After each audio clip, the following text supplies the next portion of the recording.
बिस्मिल्लाहिर्रहमानिर्रहीम। Welcome to conceptual nursing academy. आज के वीडियो लेक्चर में हम सब्जेक्ट फंडामेंटल ऑफ नर्सिंग को स्टार्ट करने वाले हैं, जो कि बीएस नर्सिंग का एक बहुत ही इम्पॉर्टेंट सब्जेक्ट है।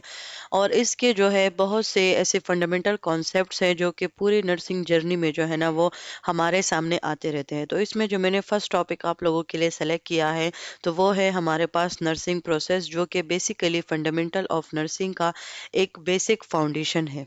ये हमारे आज के ऑब्जेक्टिव्स है जिनमें हम जानेंगे कि नर्सिंग प्रोसेस क्या है, इसमें कौन कौन से पर जो है ना प्रोसेसेस शामिल होते हैं और इसकी रिक्वायरमेंट्स क्या हैं, और इसको फिर हम नर्सिंग में यूज़ किए कैसे करते हैं और क्यों करते हैं। तो वो आज हम इन सब को जो है ना वो कवर करेंगे। तो सबसे पहले हम बात करते हैं नर्सिंग प्रोसेस की। तो एक तो नर्सिंग प्रोसेस के बारे में आप लोग ये याद रखें कि ये जो है इसका जो नेचर होता है वो डायनामिक और मॉडिफाइबल है। यानी कि जो नर्सिंग प्रोसेस है इसमें चेंजेस होते रहते हैं। इसके जो स्टेप्स हैं यानी कि assessment, diagnosis, planning, implementation and evolution, ये जो हमारे पास 5 प्रोसेसेस से मिलकर एक नर्सिंग प्रोसेस बनता है, ये डायनामिक नेचर का होता है। यानी कि इसको हम डिफरेंट फील्ड्स के अकॉर्डिंग जो है, यानी कि हम अगर कम्युनिटी हेल्थ नर्सिंग में नर्सिंग प्रोसेस को पढ़ रहे हैं, अगर हम पेडियाट्रिक हेल्थ नर्सिंग में कर रहे हैं, अगर हम जेरियाट्रिक में पढ़ रहे हैं, तो ये जो नर्सिंग प्रोसेस है इसके ये जो स्टेप्स होते हैं ये सेम होते हैं, लेकिन इसका जो नेचर होगा वो चेंज होता रहेगा, वो मॉडिफाई होता रहेगा।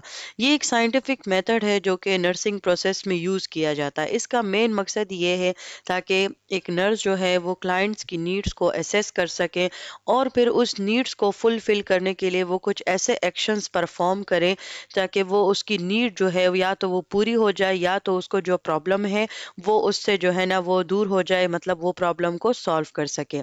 अगर हम इसकी दूसरी डेफिनेशन की बात करें, यानी कि जो हमें एएनए यानी कि अमेरिकन नर्सेज एसोसिएशन ने दी है, तो उनके अकॉर्डिंग ये एक ऑर्गेनाइज्ड सीक्वेंस है। यानी कि फर्स्ट स्टेप्स हैं इसके, स्टेप वाइज सीक्वेंस है इसका। ये क्यों है? क्योंकि ये प्रॉब्लम सॉल्विंग स्टेप्स हैं। ये जितना भी हम नर्सिंग प्रोसेस पढ़ते हैं तो तमाम जो 5 के 5 स्टेप्स हैं इसके, ये प्रॉब्लम सॉल्विंग स्टेप्स हैं जिसको हम health problems of the clients को आइडेंटिफाई और मैनेज के लिए जो है ना वो यूज़ कर सकते हैं। और ये जो है, ये जो डेफिनेशन है ये क्लिनिकली भी एक्सेप्टेबल है। इसको हम जो है ना वो प्रैक्टिस में भी, और इसको साइंटिफिकली जो है ना वो अप्रूवल भी मिल चुका है। अगर तो नर्सिंग प्रोसेस की जो भी ऑर्गेनाइज डेफिनेशन के बारे में अगर आपसे कोई पूछे, तो ये दो डेफिनेशंस ऐसी हैं जिसके बारे में आप नर्सिंग प्रोसेस बहुत इजीली किसी और को जो है ना वो समझा सकते हो। अगर हम नर्सिंग प्रोसेस के पर्पस की बात करें, तो एक तो ये पर्पस हो गया कि इसमें हमने जो प्रॉब्लम्स है उसको आइडेंटिफाई करना है। और इसमें जो है बेसिकली हम क्लाइंट के हेल्थ स्टेटस को आइडेंटिफाई करते हैं कि अगर वो हेल्थ स्टेटस वो क्लाइंट का है तो वो कैसे है। यानी कि वो जो है ना जब हम उसको करेंगे तो उसमें हमें बहुत से रिस्क फैक्टर्स पता चलेंगे, उसके एक्चुअल और पोटेंशियल हेल्थ प्रॉब्लम्स हमें पता चलेंगे, उसकी नीड्स हमें पता चलेंगी। एक्चुअल प्रॉब्लम्स जो उसकी बॉडी में उस टाइम पर होंगे, और पोटेंशियल प्रॉब्लम्स वो प्रॉब्लम्स होंगी जो कि उस टाइम तो प्रेजेंट नहीं होंगे, लेकिन जब एक नर्स क्रिटिकल थिंकिंग को यूज करते हुए नर्सिंग प्रोसेस को सही तरीके से इस्तेमाल करेगी तो वो पेशेंट के बारे में, क्लाइंट्स के बारे में पोटेंशियल हेल्थ प्रॉब्लम्स को भी जो है ना वो आइडेंटिफाई करेगी। फिर उन प्रॉब्लम्स को उसने आइडेंटिफाई कर लिया। अब उस प्रॉब्लम को सॉल्व करने के लिए, उस नीड्स को फुलफिल करने के लिए वो कुछ प्लान्स जो है ना वो बनाएगी। फिर उन प्लान्स को एक्शंस में लाते हुए वो नर्सिंग इंटरवेंशंस करेगी। नर्सिंग इंटरवेंशंस करने के बाद देन वो क्या करेगी, वो एवॉल्यूएशन करेगी कि आया जो मेरे क्लाइंट की नीड थी, जो मेरे क्लाइंट की प्रॉब्लम थी, या जो एक्चुअल प्रॉब्लम थी या पोटेंशियल हेल्थ प्रॉब्लम थी, वो तमाम सॉल्व हो गई या नहीं हो गई। तो ये बेसिकली जो है नर्सिंग प्रोसेस का एक पर्पस होता है, एक प्रॉब्लम को आइडेंटिफाई करने से लेकर उस प्रॉब्लम को सॉल्व करने तक जो है ना वो नर्सिंग प्रोसेस इस बारे में हमें स्टेप्स प्रोवाइड करता है। हम जो नर्सिंग प्रोसेस है इसके ज़रिए हम क्लाइंट्स को केयर प्रोवाइड करते हैं। वो केयर जो है इंडिविजुअलाइज यानी कि पर पर्सन हो सकती है, वो होलिस्टिक एज अ होल हो सकती है। यानी कि इसमें सिर्फ हम क्लाइंट के फिजिकल सिम्टम्स को ट्रीट नहीं करते, इसमें हम उसके साइकोलॉजिकल, उसके स्पिरिचुअल, यानी कि उसके हम हर एक डोमेन के जो है ना वो रिस्पॉन्सिबल होते हैं। और एक जो है ना हम इस नर्सिंग प्रोसेस के थ्रू जो है ना वो फिर हम इफेक्टिव एंड एफिशिएंट केयर दे सकते हैं। So what is the difference between effective and efficient? Effective ये होता है कि आप एक काम को जो है ना वो सही तरीके से रूल्स एंड रेगुलेशंस के अकॉर्डिंग करते हैं। यानी कि अगर मैं आपको कहूँ कि आपने जो है ना आपके पास 1 घंटे का टाइम है और आपने 1 घंटे के अंदर जो है ना अपने इस पेशेंट के प्रॉब्लम को जो है ना वो सॉल्व करना है। तो जब आप उस 1 घंटे के अंदर अंदर अपने नर्सिंग प्रोसेस को अप्लाई करते हुए उस पेशेंट की उस क्लाइंट की वो प्रॉब्लम दूर कर देते हैं तो वो आपका इफेक्टिव काम होता है। यानी कि आपने रूल्स एंड रेगुलेशंस को सही तरीके से फॉलो किया और काम को अच्छे से किया। अब एफिशिएंट क्या है? एफिशिएंट ये है कि आप जो है ना उसको बेहतरीन तरीके से करते हैं।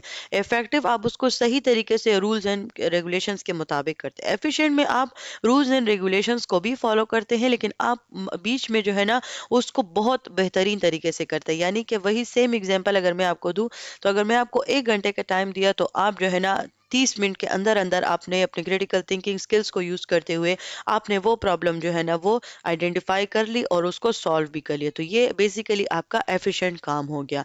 तो ये जो नर्सिंग प्रोसेस है ये हमें इस बारे में मदद करता है ताकि हम इफेक्टिव और एफिशिएंट दोनों केयर जो है ना वो पेशेंट को प्रोवाइड कर सकें। अब जैसे कि हमने कहा कि इसके कंपोनेंट्स हैं। फर्स्ट कंपोनेंट इसका है असेसमेंट, जो कि बेसिकली हमें डेटा देता है। फिर उस डेटा के बेस पर हम डायग्नोज करते हैं। डायग्नोज करने के बाद हम प्लानिंग करते हैं। प्लानिंग के बाद हम एक्शंस यानी कि इम्प्लीमेंटेशंस करते हैं और इम्प्लीमेंटेशन के बाद हम इवॉल्यूएशन करते हैं। ये 5 स्टेप्स हैं नर्सिंग प्रोसेस के। स्टेप्स सेम रहेंगे लेकिन उसकी एप्लीकेशंस और उसका जो रिजल्ट है वो डिफरेंट है। जिस तरह मैंने आपको कहा कि कम्युनिटी हेल्थ नर्सिंग में हम अलग जो है ना स्टेप्स हमारे यही होंगे लेकिन हमारे उधर एप्लीकेशंस एंड रिजल्ट जो है ना हम कम्युनिटी वाइज बनाएंगे। या जो पेडियाट्रिक हेल्थ नर्सिंग है या जो मेंटल हेल्थ नर्सिंग है उसके नर्सिंग प्रोसेस जो है ना स्टेप सेम है और एप्लीकेशंस चेंज होगी। तो ये आप लोगों ने ये जो 5 स्टेप्स हैं ये जो 5 कंपोनेंट्स हैं इसको आप लोगों ने फिंगर टिप्स पे याद रखने हैं। अब अगर हम नर्सिंग प्रोसेस की कैरेक्टरिस्टिक्स की बात करें तो नर्सिंग प्रोसेस की कैरेक्टरिस्टिक्स में शामिल है कि ये साइक्लिक है। ये जो डायग्राम है इसमें आपको साफ नजर आ रहा है कि असेसमेंट होती है, डायग्नोसिस होती है, प्लानिंग होती है एंड सो ऑन। आप डायग्नोसिस को असेसमेंट से पहले नहीं कर सकते, प्लानिंग को डायग्नोसिस से पहले नहीं कर सकते या इवॉल्यूएशन को जो है ना इम्प्लीमेंटेशन से पहले नहीं कर सकते। यानी कि ये एक स्टेप वाइज अप्रोच है जो कि आपको फर्स्ट स्टेप कंप्लीट करने के बाद आप सेकंड स्टेप पर जा सकते हैं। डायनेमिक नेचर है, जैसे मैंने कहा कि स्टेप सेम है, एप्लीकेशंस चेंज होगी।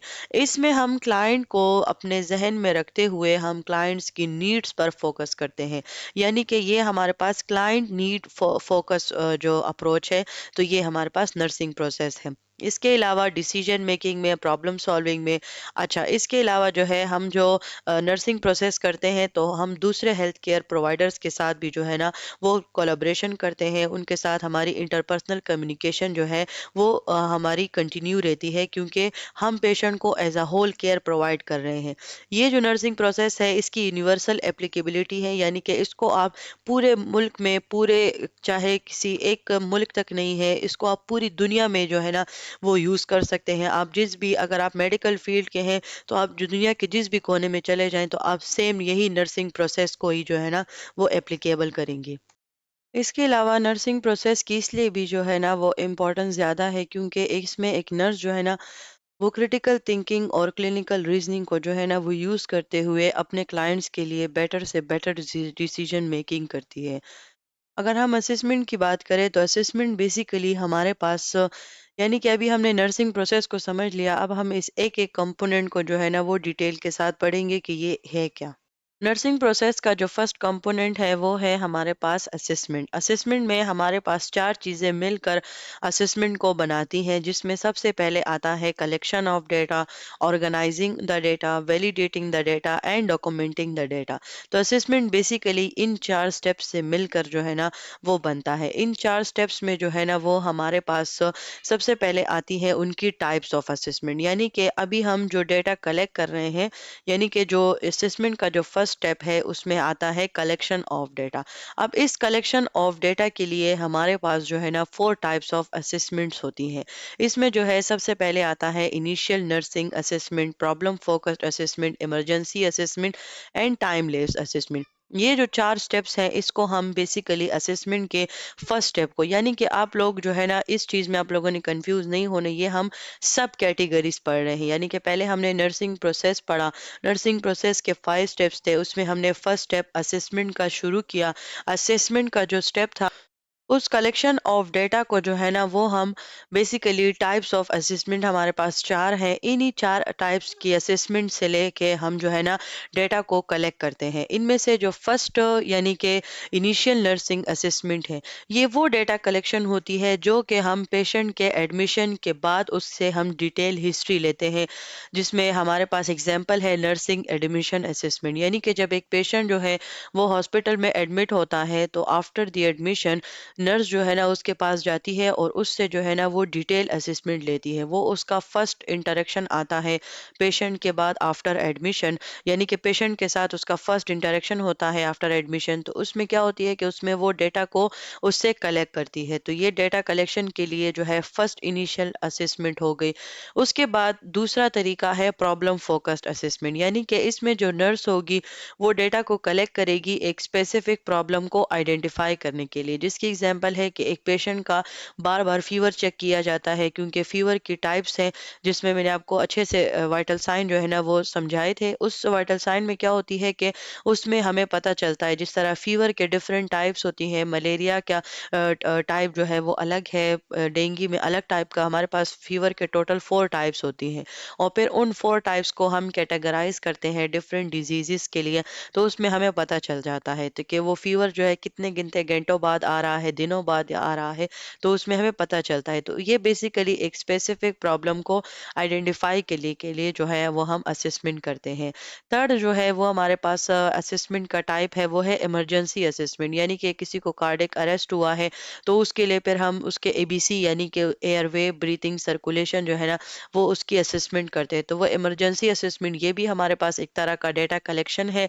देन हमारे पास आता है टाइम लेस्ड रीअसेसमेंट। रीअसेसमेंट का जो लफ्ज है ना, इसका ये मतलब होता है कि एक पेशेंट आया है, उसने उसने इनिशियल असेसमेंट उसके हमने किया, कुछ महीनों बाद वो दोबारा आया, तो अब उसका जो प्रीवियस डेटा था और उसका जो करंट डेटा था, अब हम उन दोनों को जो है ना वो कंपेयर करेंगे। तो ये बेसिकली असेसमेंट का जो पहला स्टेप है, कलेक्शन ऑफ डेटा, उनको हम इन 4 असेसमेंट की टाइप्स में जो है ना वो कंप्लीट करेंगे। यानी कि अब हमारे पास जो है कलेक्शन ऑफ डेटा कंप्लीट हो गया है, जिसको हमने 4 टाइप्स ऑफ असेसमेंट में जो है ना वो कंप्लीट कर लिया। अब जो है हमारे पास ये कलेक्शन ऑफ डेटा हमने डिफरेंट असेसमेंट्स के थ्रू कर लिया। अब हमारे पास इसमें बहुत से कंपोनेंट्स जो है ना वो शामिल होते हैं। डेटा कलेक्शन हम हेल्थ हिस्ट्री के जरिए करते हैं, फिजिकल एग्जामिनेशन के जरिए, लेबोरेटरी रिजल्ट के जरिए या डायग्नोस्टिक टेस्ट के जरिए। यानी कि जो भी मटेरियल, जो भी चीज़ें हमें मिलती हैं, चाहे वो दूसरे हेल्थ पर्सनल से है, चाहे वो उसके अपने लेबोरेटरी रिजल्ट से, चाहे वो उससे रिलेटेड जो भी है, तो वो हमें उस पेशेंट के बारे में डेटा प्रोवाइड करती है। हमारे पास डेटा की भी टाइप्स हैं, जिस तरह हमारे पास 2 टाइप्स ऑफ डेटा होते हैं, एक सब्जेक्टिव डेटा और एक ऑब्जेक्टिव डेटा। सब्जेक्टिव डेटा वो डेटा होता है जिसको हम कोवर्ट डेटा, यानी कि इसको हम सिम्टम्स के बेस पर जो है ना वो लेते हैं। सब्जेक्टिव डेटा ये वो डेटा होगा जो कि जिस पर्सन जो इफेक्ट हुआ है वही पर्सन जो है ना वो हमें बताएगा, यानी कि उसके अलावा हम उसको खुद ऑब्जर्व नहीं कर सकते। अब जैसे कोई कोई पेशेंट हमें कहता है कि मुझे ईचिंग हो रही है, मुझे खारिश हो रही है, मुझे पेन हो रहा है या मैं टेंशन में हूँ, तो अब ये ऐसी चीजें हैं जिसका अंदाजा हमें पेशेंट की जो है ना बातों से होगा, लेकिन हम उसको मेजर नहीं कर सकते, हम उसको टेस्ट नहीं कर सकते। यानी कि वो हमें, वो जो हमारा पेशेंट है वो हमें खुद बताता है। तो ये हो गया सब्जेक्टिव डेटा। ऑब्जेक्टिव डेटा को हम ओवर डेटा यानी कि साइंस के बेस पर, अब ये साइंस ऐसे होती है कि ये हमें नजर आती है, सिम्टम्स हमें पेशेंट बताते हैं, साइंस हम खुद देखते हैं। यानी कि ये डिटेक्टेबल होती है, जो भी उसको ऑब्जर्व कर रहा है, आप as a health care provider आप उसके सामने खड़े हैं, तो वो आपको जो है ना वो ऑब्जर्व कर रहा है। इस और जो है ना इस डेटा को हम मेजर भी कर सकते हैं, चेक कर सकते हैं, उसको हम टेस्ट कर सकते हैं। जैसे कि हम ब्लड प्रेशर को लेते हैं, टेम्परेचर को लेते हैं, पल्स को लेते हैं, तो ये ऐसी चीज़ें हैं जो डिटेक्टेबल हैं। इसके अलावा ये जो ऑब्जेक्टिव डेटा होता है, इसको हम देख भी सकते हैं, सुन भी सकते हैं, महसूस कर सकते हैं या स्मेल कर सकते हैं। जैसे कि स्किन की डिस्कलरेशन जो है ना, वो हम उसको देख सकते हैं, ऑब्जर्व करके तो हमें पता चल जाता है कि स्किन की डिस्कलरेशन हुई है। तो ये बेसिकली हमारे पास आता है ऑब्जेक्टिव डेटा। अच्छा, सोर्सेज क्या है? सोर्सेज, अगर वो पेशेंट हमें खुद बता रहा है तो वो प्राइमरी सोर्स है।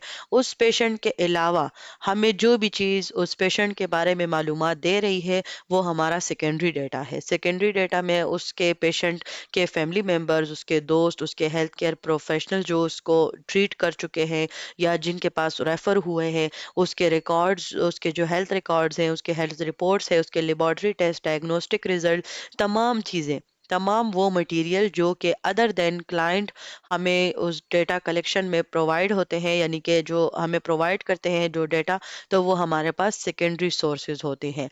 ये हमारे पास मेथड्स हैं जिसमें इंटरव्यू आता है, ऑब्जर्वेशन है, पाल्पेशन, यानी कि पाल्पेशन जो हम टच के जरिए, परकशन एक हैमर के जरिए, ऑस्कल्टेशन जो कि हम स्टेटोस्कोप के जरिए जो है ना वो डेटा को कलेक्ट करते हैं। अगर आपको मेथड्स ऑफ डेटा कलेक्शन के लिए जो है ना एक अलग से वीडियो चाहिए, तो मैं जो है ना मैं इस मेथड्स ऑफ डेटा कलेक्शन को मजीद डिटेल के साथ जो है ना वो एक वीडियो बना लूंगी। आप मुझे कमेंट करके बता दीजिएगा। और इसके अलावा जो है अब हम नेक्स्ट पढ़ेंगे। यहाँ तक हमारे पास असेसमेंट का फर्स्ट स्टेप, यानी कि उसमें हमने सोर्सेज ऑफ डेटा भी पढ़ लिए, उसमें हमने टाइप्स ऑफ डेटा भी पढ़ लिए। तो वो तमाम चीज़ें किस वजह से थी? असेसमेंट के फर्स्ट स्टेप को कंप्लीट करने के लिए, जो कि था हमारे पास कलेक्शन ऑफ डेटा। अब वो डेटा हमारे पास आ गया है, सोर्सेज के थ्रू हमारे पास आ गया है, डिफरेंट टेक्निक्स के थ्रू हमने वो डेटा कलेक्ट कर लिया है। अब जब हम उस डेटा को एक प्रोफेशनल फॉर्मेट में उसको पुट करेंगे, हर एक हॉस्पिटल का, हर एक ऑर्गेनाइजेशन का अपना एक अलग सा फॉर्मेट होता है। आप लोग अगर लाइफ में हॉस्पिटल गए हो तो उसमें आपको पता चलेगा कि हर हॉस्पिटल का अपना हेल्थ रिकॉर्ड जो है ना वो चेंज होता है। उन्होंने अपना एक अलग फॉर्मेट जो कि अप्रूवल फॉर्मेट होता है वो उसको फॉलो करते हैं। तो वो जो डेटा है, जो कलेक्शन ऑफ डेटा हमने कर लिया, तो अब सेकंड स्टेप में क्या होगा कि उस डेटा को हम पुट करेंगे, या चाहे जो हमारे पास एफएचपी फंक्शनल हेल्थ पैटर्न, ये मैं इंशाल्लाह इस एफएचपी ये स्किल्स पे के लिए मेरा एक सेकंड चैनल है कॉन्सेप्चुअल नर्सिंग स्किल्स, वो आप लोग फॉलो कर ले। तो उसमें मैं जो है ना आपको नर्सिंग के डिफरेंट स्किल्स भी बताऊंगी और साथ साथ एमसीक्यूज भी वहां पर मैं अपलोड करती हूँ। तो ये मैं उस पे एफएचपी पे भी मैं एक डिटेल वीडियो बनाऊंगी अपने सेकंड चैनल पे।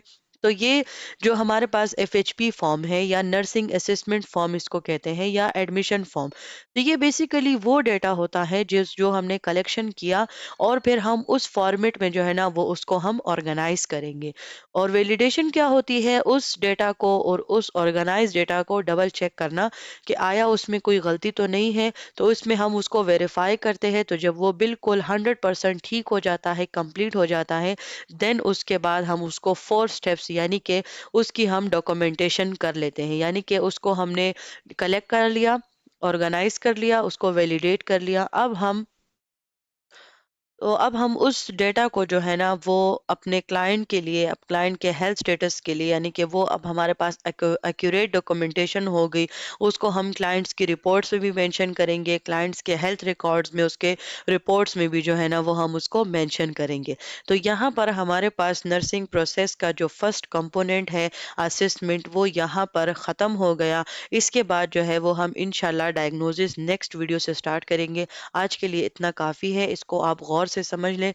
और कोई भी क्वेश्चन है, कोई भी आप लोगों को कंफ्यूजन है, तो आप कमेंट करके पूछ सकते हैं। Thank you so much for your attention.